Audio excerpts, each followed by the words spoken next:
Thinking about a merger or acquisition in the UAE? Since the introduction of corporate tax, M&A deals are no longer just about strategy and growth, they're also about tax planning. Let's break down how corporate tax impacts M&A.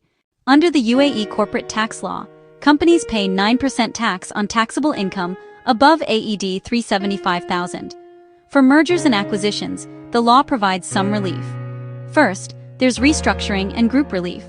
If companies within the same group merge or transfer assets and meet certain conditions, the transaction can be tax neutral, meaning no immediate tax. But if conditions are broken later, tax may apply. Second, tax losses.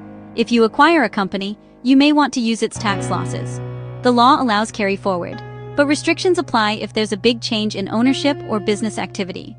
Third, goodwill and intangibles. When you pay more than the net asset value in an acquisition, the extra amount needs to be treated carefully for tax purposes, especially around deductibility and amortization.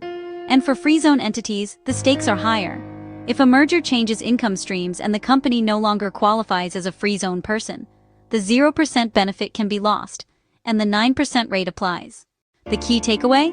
M&A in the UAE now requires solid tax planning. Get due diligence right, structure deals properly, and use available reliefs.